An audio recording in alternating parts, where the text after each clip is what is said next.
आज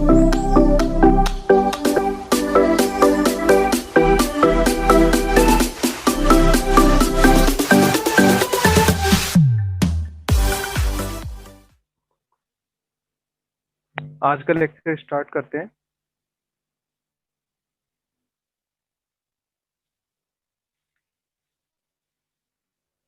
last lecture में हम लोगों ने स्टैटिक कैरेक्टरिस्टिक्स ऑफ सेंसर्स ये रीड आउट की थी। ठीक है, यूनिट 3 स्टार्ट किया था और पहला टॉपिक अपना क्या था? Static characteristics of sensors. Sensors क्या होते हैं? एक ऐसी डिवाइस जो फिजिकल क्वांटिटी को सेंस करके हमारे रीडेबल फॉर्म में कन्वर्ट करके हमें देती है, वो सेंसर्स हैं। उनके लिए क्या कैरेक्टरिस्टिक्स होनी चाहिए, वो सारी कैरेक्टरिस्टिक्स हमने लास्ट लेक्चर में कंप्लीट की थी। अब कुछ सेंसर्स अपने सिलेबस में है, उनको हम एक वन बाय वन देखते हैं। जैसे कुछ डिस्प्लेसमेंट सेंसर्स होते हैं, पोजीशन सेंसर होते हैं, टेम्परेचर सेंसर होते हैं, मोशन सेंसर होते हैं, वेलोसिटी सेंसर होते हैं।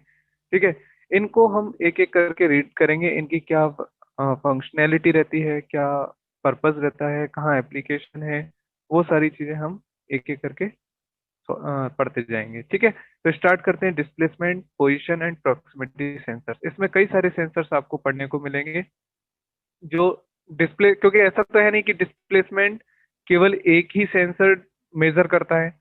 कई सारे सेंसर्स होते हैं जो डिस्प्लेसमेंट मेजर करते हैं, कई सारे सेंसर ऐसे होते हैं जो पोजीशन मेजर करते हैं, कुछ प्रोक्सिमिटी सेंसर्स होते हैं जो वेलोसिटी, डिस्प्लेसमेंट, ये सारी चीजें मेजर करते हैं। तो हम one by one different sensors पढ़ने वाले हैं। ठीक है, और यूनिवर्सिटी के सिलेबस के अकॉर्डिंग आपको कई सारे सेंसर्स पढ़ने पड़ेंगे, क्योंकि उस पे बेस्ड न्यूमेरिकल्स या शॉर्ट नोट्स आपको मिल जाएंगे देखने को। ओके, चलिए स्टार्ट करते हैं। सबसे पहले बात करते हैं displacement, position and proximity sensors की। Displacement sensors are concerned with the measurement of amount by which some object has moved. देखिए, नाम से समझ में आ रहा है डिस्प्लेसमेंट सेंसर। इट मींस ये जो सेंसर है वो डिस्प्लेसमेंट मेजर करेगा, यानी कोई भी ऑब्जेक्ट, ठीक है, अगर इस पोजीशन पर है और वो कितना डिस्प्लेस कर गया, ये कौन सेंस करेगा? Displacement sensor. इसके पीछे क्या कॉन्सेप्ट होता है? वो अलग अलग सेंसर्स का अलग अलग कॉन्सेप्ट होता है, वो हम सारी सेंसर्स के साथ साथ पढ़ने वाले हैं। नेक्स्ट देखें, position sensors. Position sensors are concerned with the determine of the position of some object with reference to some reference point। Position sensor क्या का कॉन्सेप्ट क्या है कि हम ऑलरेडी एक रेफरेंस पॉइंट मान लेते हैं कि ये हमारा एक रेफरेंस पॉइंट है। इस रेफरेंस पॉइंट के रेस्पेक्ट में जो कोई ऑब्जेक्ट है वो किस पोजीशन पर है, वो हमारा पोजीशन सेंसर बताएगा हमें। ठीक है, इसके पीछे का कॉन्सेप्ट अलग अलग हो सकते हैं, लेकिन हमें पोजीशन सेंस करनी है किसके रेफरेंस में? किसी भी एक पर्टिकुलर पॉइंट के रेफरेंस में।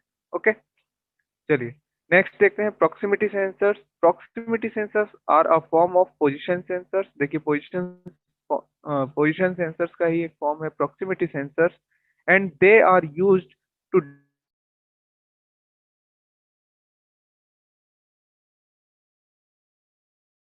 डिटर्मिटिकल distance of the sensor. It mean, देखो प्रॉक्सिमिटी क्या होता है, एक इजीनेस में इसे समझें कि किसी भी ऑब्जेक्ट के पास का एरिया प्रॉक्सिमिटी कहलाती है ना, कि कितना प्रॉक्सिमिटी उसके पास कोई ऑब्जेक्ट आ रहा है। तो उस डिस्टेंस को, उस उसकी प्रेजेंस को सेंस करता है कौन? Proximity sensor. ये डिस्टेंस मेजर नहीं कर रहा, बट उसकी रेंज में अगर कोई ऑब्जेक्ट आ रहा है तो उसको वो मेजर कर सकता है कि हाँ कोई ऑब्जेक्ट आ गया है। तो ये प्रॉक्सिमिटी सेंसर्स हो गए। Okay, when selecting these sensors it's essential to care of size of displacement। अगर हम किसी सेंसर को सेलेक्ट कर रहे हैं किसी पर्पस के लिए, तो हम ये देखना चाहेंगे कि हम कितना डिस्प्लेसमेंट मेजर करने वाले हैं, तो कौन सा सेंसर हमें यूज करना चाहिए, है ना। तो ये कुछ करेक्टरिस्टिक्स मान लीजिए कि करेक्टरिस्टिक्स होती है सेंसर्स की, जो स्पेसिफिकेशंस होती हैं कि इतने मीटर के डिस्प्लेसमेंट में या इतना माइक्रोमीटर या इतना मिलीमीटर डिस्प्लेसमेंट ये मेजर करेगा। द रिक्वायर्ड रिजोल्यूशन एक्यूरेसी भी हमें देखनी चाहिए कि हमारे जो रिक्वायरमेंट है किसी सेंसर के रिजोल्यूशन और एक्यूरेसी को लेकर वो क्या है, उसके अकॉर्डिंग जो हम चूज कर रहे हैं, सेलेक्ट जो सेंसर सेलेक्ट कर रहे हैं वो सही है या नहीं है। नेचर ऑफ द डिस्प्लेसमेंट, किस तरीके का डिस्प्लेसमेंट है, एंगुलर डिस्प्लेसमेंट है या ट्रांसलेशनल डिस्प्लेसमेंट है, तो उसी के अकॉर्डिंग हम सेंसर सेलेक्ट करेंगे। The material of the measured object, जो मटेरियल है जिस ऑब्जेक्ट को हमें मेजर करना है, यानी हमें उसके अगर जो भी डिस्प्लेसमेंट या पोजीशन मेजर करना है, वो जो ऑब्जेक्ट है उसका मटेरियल क्या है, क्योंकि मटेरियल बेस्ड भी सेंसर होते हैं। एक है कॉस्ट, और आपके रिक्वायरमेंट के अकॉर्डिंग कॉस्ट सही है, कम है, ज़्यादा है, वो आप उसको देखकर फिर सेंसर सेलेक्ट करेंगे। क्लियर?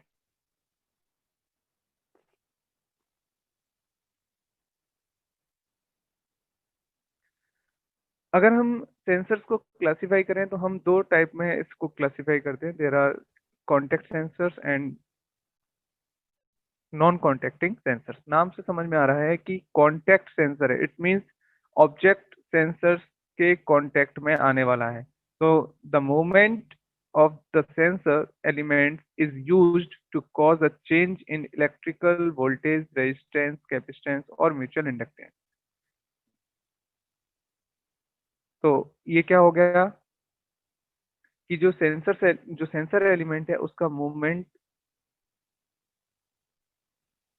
अगर उसमें मूवमेंट होता है ना, जैसे सेंसर एलिमेंट में एग्जांपल में आपको समझाऊंगा कि कॉन्टेक्ट सेंसर कौन से हैं, है ना, क्योंकि जो सेंसर एलिमेंट है उसका मूवमेंट होना चाहिए, तब हमें जाके इलेक्ट्रिकल वोल्टेज, रेजिस्टेंस और कैपेसिटेंस में चेंजेस मिलेंगे, जिसकी वजह से हम उसकी पोजीशन या उसकी डिस्प्लेसमेंट को इनके रेस्पेक्ट में मेजर कर सकते हैं। ठीक है?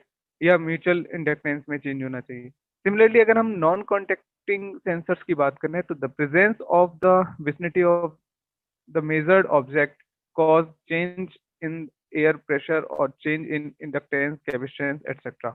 It means जब हमें कांटेक्ट में नहीं लेके आना है तो हमें इस तरीके से वर्क करना है कि उसकी प्रेजेंस को ही उस सेंसर सेंस कर ले। तो मैंने आपको एक एग्जांपल बताया कि जो प्रॉक्सिमिटी सेंसर्स होते हैं उसमें जरूरी नहीं है कि वो जो ऑब्जेक्ट है वो सेंसर के टच में आए, बट उसके विसिनिटी में आता है, यानी उसके एनवायरनमेंट में आता है, तो भी वो उसको सेंस कर लेता है। और उसके पीछे क्या लॉजिक होता है वो हम एक एग्जांपल में भी देखेंगे, क्योंकि हम जितने भी ये क्लासिफिकेशन कर रहे हैं कॉन्टेक्ट सेंसर्स के या नॉन कॉन्टेक्टिंग सेंसर्स के, उनके एग्जांपल्स हम पढ़ने वाले हैं। ठीक है? तो the the commonly use displacement sensors are given below.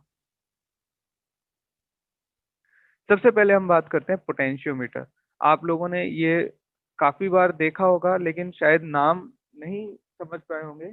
ये यूज भी करते हैं हम लोग। It consists of constant resistance per unit length with sliding contact which can be moved over the length of the element, and it can be used for linear or rotary displacement.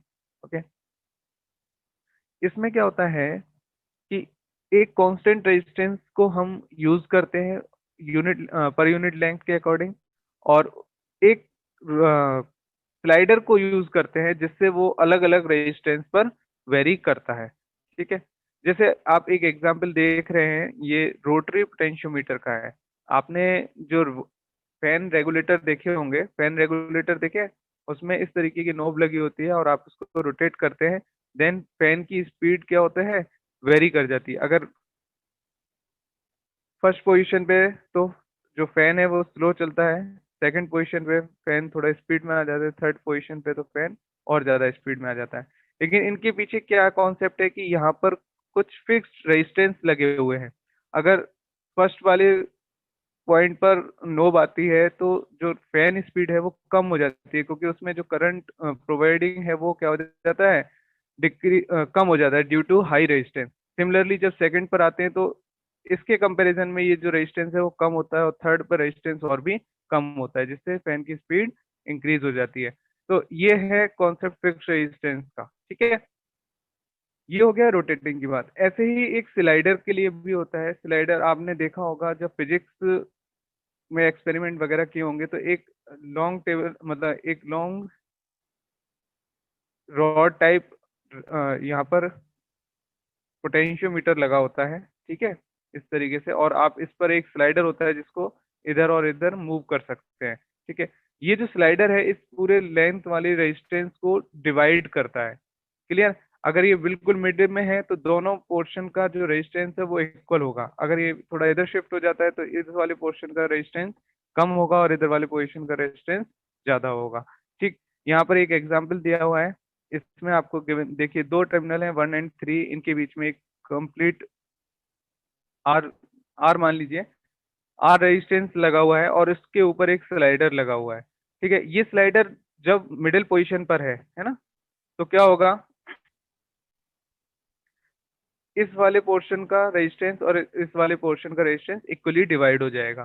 ठीक है, और हम voltage division rule से इस voltage out को यानी we out को calculate कर सकते हैं। वोल्टेज डिवीजन रूल क्या होता है, अगर दो रेजिस्टेंस सीरीज में लगे हुए हैं है ना, R1 एंड R2, और इस पर एक वोल्टेज यानी बैटरी लगा दी हमने, दैट इज V। ठीक, और हमने ये कहा कि R1 पर वोल्टेज फाइंड आउट कीजिए और R2 पर वोल्टेज फाइंड आउट कीजिए, तो डायरेक्ट वोल्टेज डिवीजन रूल से हम कैलकुलेट कर सकते हैं, दैट इज V1 क्या है, वोल्टेज ऑन R1 है ना, तो V1 क्या होगा, R1 upon R1 plus R2, that means जिसमें हमें कैलकुलेट करना है वोल्टेज वो न्यूमरेटर में लिखेंगे और दोनों का सम डिनोमिनेटर में लिखेंगे इनटू टोटल वोल्टेज। क्लियर? ये हो गया V1। सिमिलरली अगर हम वोल्टेज 2 यानी V2 की बात करें, then it is equals to R2 upon R1 plus R2 into V। Okay, तो वोल्टेज डिवीजन रूल से हम इसको कैलकुलेट कर लेते हैं, क्योंकि अगर ये स्लाइडर मूव करता है तो जो लेंथ के अकॉर्डिंग इसका रेजिस्टेंस वेरी कर देगा। अभी हम नेक्स्ट स्लाइड में इसका एक एग्जांपल भी समझ लेंगे ये वेरी कैसे कर रहा है। Clear? With a constant voltage source Vs and the output voltage V naught is a fraction of the input voltage, then V naught upon Vs, V naught क्या है, ये V आउटपुट है, Vs क्या है, सप्लाई वोल्टेज है, V not upon Vs equal to R23 upon R13। It means R23 क्या है, इन दोनों के बीच यानी टू टर्मिनल और थर्ड टर्मिनल के बीच का रेजिस्टेंस, और R13 क्या है, फर्स्ट टर्मिनल और थर्ड टर्मिनल के बीच का रेजिस्टेंस यानी ओवरऑल रेजिस्टेंस। तो इनके रेशियो में हमारे पास ये एक रिलेशन आता है V नॉट और Vs का। Okay, so for rotary potentiometer, the output voltage is proportional to the angle through which the slider has rotated. Hence, an angular displacement can be converted into potential difference. यहाँ पर तो हम direct slide करके length के according resistance calculate कर लेंगे, लेकिन जब हम रोटरी पोटेंशियोमीटर की बात कर रहे हैं तो वहां पर हम क्या यूज करेंगे, एंगल यूज करेंगे फॉर एंगुलर डिस्प्लेसमेंट। ओके,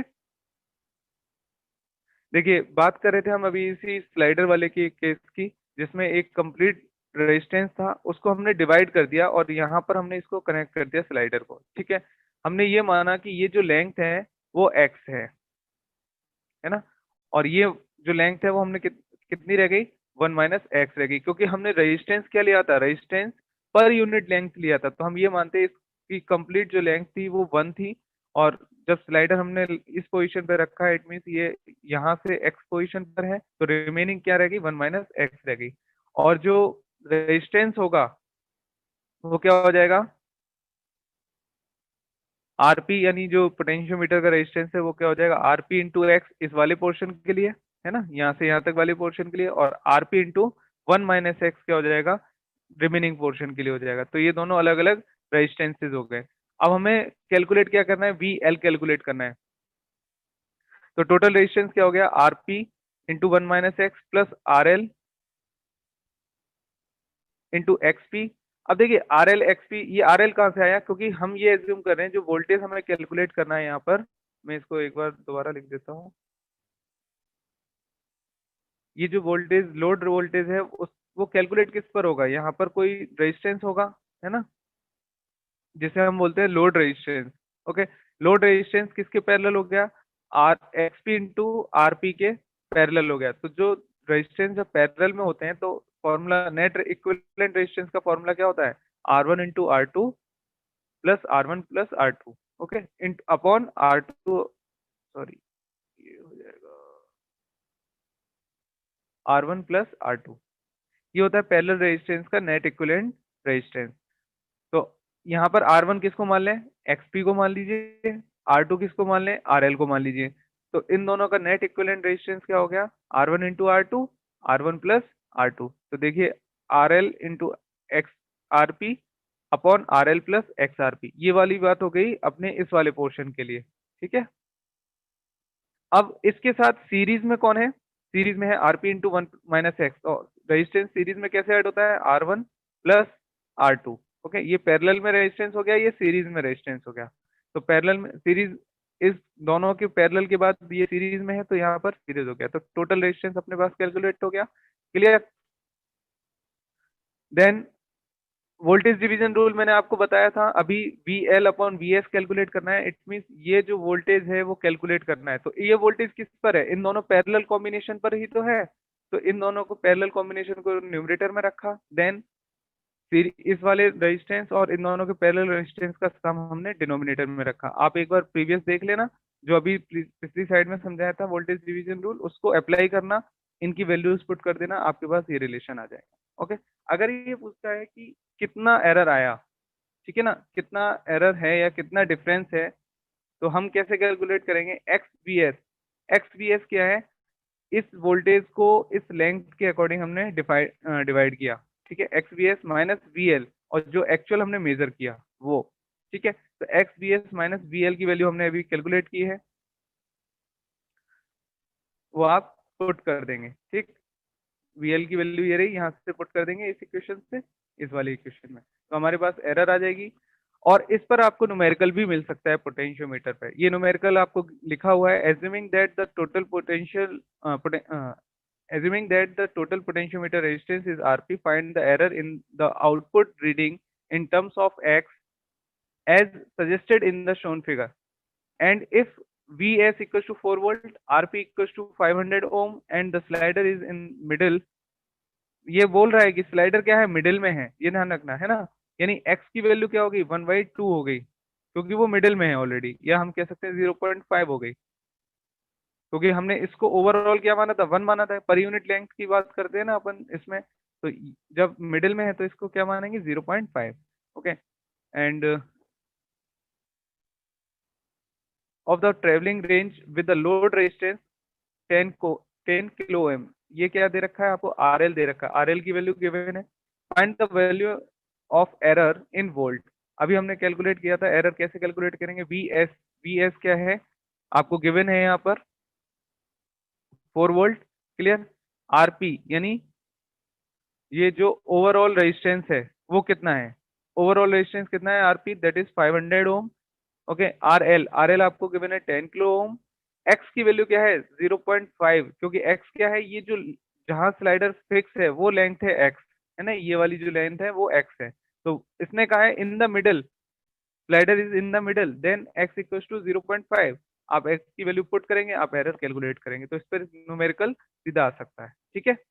इसको एक बार जरूर देख लेना। नेक्स्ट सेंसर की बात करें, that is strain goes element है। स्ट्रेन गोज सेंसर्स क्या होते हैं, कैसे वर्क करते हैं, इनको समझते हैं।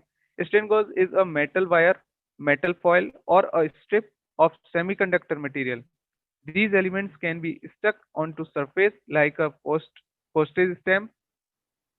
When subjected to strain, its resistance are changes, the fractional change in resistance being proportional to the strain, it is epsilon। जो स्ट्रेन कॉज फॉयल की तरह, ये देखिए मेटल फॉयल का इमेज दिया हुआ है, यहाँ मेटल वायर का इमेज दिया हुआ है, या फिर हम कह सकते हैं सेमीकंडक्टर मटेरियल का स्ट्रिप, इसको यूज कर सकते हैं, जो इस डायग्राम में दिया हुआ है। ये वर्क कैसे करता है, ये एक पोस्ट, जैसे अपन टिकट चिपकाते हैं किसी पोस्ट कार्ड पर या फिर एनवलप पर, उसी डिजाइन में ये स्ट्रेन गोज एलिमेंट होता है, ठीक है। जब इस पे स्ट्रेन पड़ता है, यानी हम कह सकते हैं इसकी जो साइज है, जो इसका स्ट्रक्चर है, उसमें डिफॉर्मेशन होता है, चाहे वो एक्सपेंशन की वजह से हो, चाहे वो कंप्रेशन की वजह से हो। तो उस डिफॉर्मेशन की वजह से इसका जो इंटरनल रेजिस्टेंस है, क्योंकि ये एक वायर की तरह है, वायर को अगर आप मोल्ड कर दो तो उसका इंटरनल कोई ना कोई रेजिस्टेंस आ जाता है, तो उसका जो रेजिस्टेंस है वो चेंज होता है, और उसके रेस्पेक्ट में वो कैलकुलेट करता है कि कितना स्ट्रेन है या कितना पोजीशन चेंज हुआ है या कितना डिस्प्लेसमेंट हुआ है। ठीक है, हमारे पास क्या चेंज आएगा, चेंज इन रेजिस्टेंस आएगा। प्रीवियस जो रेजिस्टेंस है वो आपको गिवन रहेगा, है ना। और गॉज फैक्टर आपको पता होगा उस स्ट्रेन गॉज का, और एप्सिलॉन क्या है, स्ट्रेन है। तो ये एक रिलेशन आता है स्ट्रेन गॉज में जो बहुत इंपॉर्टेंट है। इस पे न्यूमेरिकल भी आते हैं, लास्ट ईयर इस पे क्वेश्चन भी आया था और एज इट इज यही क्वेश्चन आया हुआ था। क्लियर, आपको गिवन है कि जो रेजिस्टेंस है स्ट्रेन गॉज का वो 100 ओम है, गॉज फैक्टर 2 है, चेंज इन रेजिस्टेंस कैलकुलेट करना है ड्यू टू 0.001 स्ट्रेन।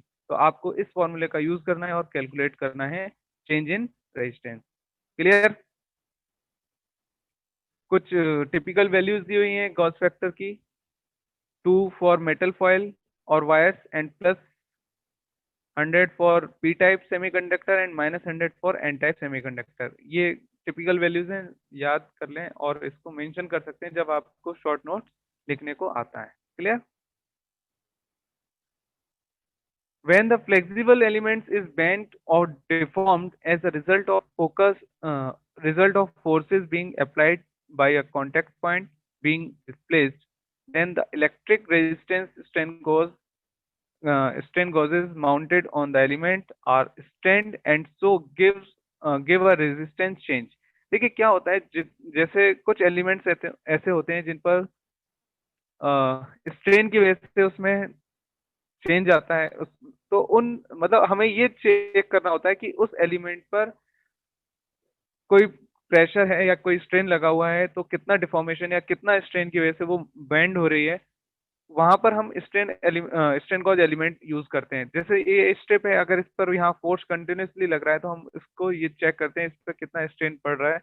तो वो वहां पर हम क्या करेंगे, एक स्ट्रेन गॉज एलिमेंट लगा देंगे। जब इस पर फोर्स आएगा तो इसके जो स्ट्रक्चर है इस एलिमेंट का वो चेंज होगा, जिसकी वजह से रेजिस्टेंस चेंज होगा और वो मॉनिटर कर लिया जाता है। तो the change in resistance is thus a measure of the displacement और deformation of the flexible element. ये जो फ्लेक्सिबल एलिमेंट्स आपको इस रिंग की टाइप भी दिख रहा है, रिंग में अगर यहाँ से प्रेशर पड़ रहा है तो वहाँ कितना डिफॉर्मेशन होगा उसके अकॉर्डिंग रेजिस्टेंस में चेंज होगा और उसको मेजर कर लिया जाएगा। सिमिलरली ये सी टाइप एलिमेंट है जिसमें यहाँ पर गॉज एलिमेंट यूज किया हुआ है। क्लियर, देखिए ये फिल्म्स जैसे जो अपनी ब्लैक फिल्म होती है, फोटो वाली फोटो फिल्म्स होती हैं, उस तरीके का आपको स्ट्रेन गॉज देखने को मिलेगा जब आप प्रैक्टिकली इसको देखेंगे। ठीक है, ये एक कंस्ट्रक्शन दिया हुआ है कि सबस्ट्रेट होता है, सबस्ट्रेट के ऊपर एडेसिव लगा होता है, एडेसिव के ऊपर स्ट्रेन गॉज एलिमेंट लगा होता है, फिर टर्मिनेट किया जाता है इसको और वायर्स कनेक्ट होते हैं। क्लियर, अब हम बात करते हैं अगर डिस्प्लेसमेंट हम कैपेसिटिव एलिमेंट से मेजर करना चाहें तो कैसे कर सकते हैं। तो कैपेसिटर क्या होता है, देखिए पैरेलल कैपेसिटर क्या होता है, एक दो प्लेट होती हैं, दोनों प्लेट के बीच में एक डाइलेक्ट्रिक मटेरियल फील्ड होता है और इन दोनों के बीच में एक सेपरेशन होता है। ठीक है, तो जनरली उस कैपेसिटर पैरेलल प्लेट कैपेसिटर का जो फॉर्मूला होता है that is C equals to epsilon R epsilon not into A upon D, where A is area of this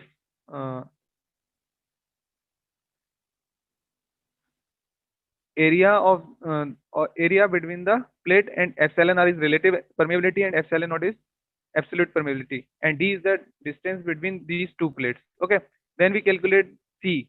Okay, अब इस एलिमेंट को सेंसिटिव बनाने के लिए चेंज इन कैपेसिटर हमें सेंस करना है। तो कैपेसिटर में चेंज किस किस तरीके से आ सकता है, या तो हम प्लेट को मूव करें, ठीक है, plate moves and changes D, अगर डी चेंज होगा तो कैपेसिटेंस चेंज होगा, या फिर हम ऐसा करते हैं इन दोनों प्लेट्स को ट्रांसलेशनली मूव कराते हैं। यहाँ तो हम वर्टिकली मूव करा रहे थे, अब इसको हॉरिजॉन्टली मूव कराते हैं तो जो ओवरलैपिंग एरिया है वो क्या होगा, चेंज होगा, जिसकी वजह से कैपेसिटर चेंज होगा। या फिर हम ऐसा करते हैं कि डाइलेक्ट्रिक को ही मूव करा देते हैं, है ना, डाइलेक्ट्रिक मूव होगा तो वहां पर एप्सिलॉन आर चेंज हो जाएगा। तो ये अपने पास कई सारे कॉन्सेप्ट होते हैं जिससे हम डेल्टा सी कैलकुलेट कर सकते हैं। बट प्रॉब्लम क्या होती है कि जो चेंज आता है, चेंज इन कैपेसिटेंस, जो रेशियो आता है चेंज इन कैपेसिटेंस अपॉन ओरिजिनल कैपेसिटेंस, वो क्या होता है, नॉन लीनियर हो जाता है ना। किसमें चेंज किया, ए वाले डायग्राम में, जो फर्स्ट डायग्राम है, इसमें नॉन लीनियरिटी कैसे आई, क्योंकि जो हमने चेंज किया किसमें किया, डी में चेंज किया, यानी उसके बीच जो गैप था पैरेलल प्लेट्स के बीच में उसको चेंज किया। और उसकी वजह से चेंज कैसे कैलकुलेट करेंगे,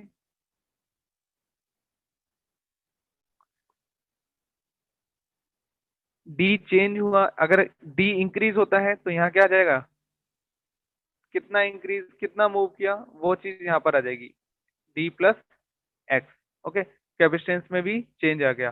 फिर हम इस वैल्यू के साथ इसको सॉल्व करेंगे, एक प्रीवियस वाली कैपेसिटेंस को और एक न्यू कैपेसिटेंस को सॉल्व करेंगे तो हमारे पास ये रिलेशन आएगा, minus x upon D, one plus x upon D. तो जो एक्स के साथ इस चेंज इन कैपेसिटेंस का रिलेशन है वो नॉन लीनियर है। क्लियर। इस नॉन लीनियरिटी को रिमूव करने के लिए हम क्या करते हैं, इसके बीच में एक और प्लेट लगा देते हैं। ठीक है, फिर इस प्लेट को हम अपवर्ड डायरेक्शन में और डाउनवर्ड डायरेक्शन में शिफ्ट करते हैं। So this nonlinearity can be overcome by using a push-pull displacement sensor. इसे कहते हैं हम push-pull displacement sensor. This displacement moves the central plate between the two outer plates. So if initially the distance between plate 1 and 2 equal the distance between plate 2 and 3, then C1 equals to C2. It means हमारे पास ये plate है 1, 2 and 3, अगर इन दोनों plate के बीच में distance same है, ठीक है, तो C1 और C2 क्या होंगे, इक्वल होंगे। लेकिन अगर सपोज ये जो प्लेट है वो एक्स डाउनवर्ड डायरेक्शन में शिफ्ट होती है, तो C1 और C2 में क्या चेंजेस आ जाएंगे, वो यहाँ पर आपको शो हो रखा है। अब हम नेक्स्ट आंसर की बात करते हैं, that is differential transformer. Differential transformer अपने पास जो है that is linear variable differential transformer, short name है LVDT, लीनियर वेरिएबल, यहाँ पर वेरिएबल मिसिंग है, लीनियर वेरिएबल डिफरेंशियल ट्रांसफॉर्मर। अब आप बोलोगे सर ये ट्रांसफॉर्मर हम क्यों पढ़ रहे हैं, ट्रांसफॉर्मर इसलिए इसका नाम दिया गया है क्योंकि जो इसका कंस्ट्रक्शन है वो ऑलमोस्ट ट्रांसफॉर्मर की तरह होता है। ठीक है, it consist of three coils, it consists of three coils symmetrically spaced along an insulated tube. The two identical secondary coils are connected in series in such a way that their output opposes to each other. Okay? देखिए इसके construction को समझते हैं। एक insulated tube है, इस पर तीन कॉइल लगी हुई है जिसमें secondary one coil, primary coil और सेकेंडरी टू कॉइल, यानी दो तो सेकेंडरी कॉइल होती है और एक प्राइमरी कॉइल होती है। ठीक है, प्राइमरी कॉइल को मिडिल में रखते हैं और सेकेंडरी वन कॉइल और सेकेंडरी टू को इस तरीके से कनेक्ट किया जाता है कि ये सीरीज में तो रहती हैं बट इनका जो आउटपुट है वो एक दूसरे को अपोज करता है, यानी प्लस माइनस का चक्कर रहता है। ठीक है, अगर इसका आउटपुट प्लस आएगा तो इसका नेगेटिव आएगा, इसका माइनस आएगा तो इसका पॉजिटिव आएगा। ओके, तो कनेक्शन कैसा है, ये तो इंडिविजुअल है, मतलब सेपरेट है प्राइमरी कॉइल। ठीक है, इसका कनेक्शन आप देखिए यहाँ पर दिया हुआ है, और secondary coil one and secondary coil two ये दोनों आपस में सीरीज में कनेक्टेड है, बट इस तरीके से कनेक्टेड है कि इन दोनों का आउटपुट एक दूसरे को अपोज करेगा। ठीक है, और ये दो टर्मिनल आ गए। Output voltage age difference between the two secondary coil इस वाले टर्मिनल से हमें मिल जाएगा, क्योंकि ये दोनों किस पे कनेक्टेड है, secondary one coil and secondary two coil. अब ये जो कोर ये जो रॉड है इंसुलेटेड ट्यूब, इसके अंदर हम क्या इंसर्ट कराते हैं, फेरस रॉड इंसर्ट कराते हैं। ये जो फेरस रॉड है ये मूव करती है अपवर्ड डायरेक्शन में या डाउनवर्ड डायरेक्शन में। अब ये अगर हॉरिजेंटली रखा होगा तो राइट और लेफ्ट मूव करेगी, ये आपको ये वर्टिकल शो हो रहा है तो ये अपवर्ड डायरेक्शन और डाउनवर्ड डायरेक्शन में मूव करेगी।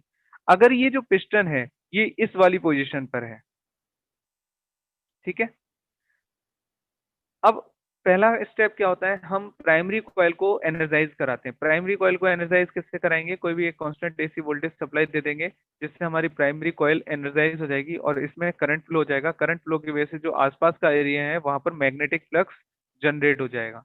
Clear. So if AC voltage is applied to the primary winding, equal and opposite voltage will be generated secondary winding and the net output voltage is 0। पहले case में क्या है, जो ये जो रॉड है वो मिड पोजीशन में है, तो इस वाले सेकेंडरी कॉइल 1 और सेकेंडरी कॉइल 2, इन दोनों पर जो जनरेटेड वोल्टेज होगा वो सेम होगा। और हमने इनको कनेक्ट इसलिए किया हुआ, इस तरीके से किया हुआ है कि ये इनके आउटपुट एक दूसरे को अपोज करेंगे, तो जो नेट आउटपुट आएगा वो क्या हो जाएगा, जीरो आ जाएगा। क्लियर? तो a magnetic core is moved through the central tube response to a displacement. तो मैग्नेटिक कोर इसमें इंसर्ट करा दी हमने, है ना। अब देखिए, यहाँ से सपोज कोई ऑब्जेक्ट कनेक्टेड है, अब ये ऑब्जेक्ट मूव करेगा तो ये जो रॉड है वो भी मूव करेगी। क्लियर? सिंपल सीधी सी बात है, ये ऑब्जेक्ट मूव करेगा जो इससे कनेक्टेड है, रॉड भी मूव करेगी। अब अगर रॉड अपवर्ड डायरेक्शन में आ गई तो जो सेकेंडरी कॉइल S1 है, इसका जो ईएमएफ होगा वो ज्यादा हो जाएगा in comparison to secondary coil S2 के ईएमएफ से, जिसकी वजह से हमें पॉजिटिव रिजल्ट मिलेगा। तो हमें ये समझ में आ जाएगा कि जो ऑब्जेक्ट है वो अपवर्ड डायरेक्शन में कितना मूव हुआ है, क्योंकि इनमें एक रिलेशन होता है। इन दोनों के डिफरेंस से हमें ये चीज समझ में आ जाएगी अगर पॉजिटिव आता है। सिमिलरली अगर ये डाउनवर्ड मूव करता है तो जो ES2 है वो ज्यादा हो जाएगा और ES1 क्या हो जाएगा, कम हो जाएगा, तो हमें नेगेटिव आउटपुट मिलेगा। तो हमारा ये क्लियर हो जाएगा जो ऑब्जेक्ट है वो डाउनवर्ड डायरेक्शन में कितना मूव कर रहा है।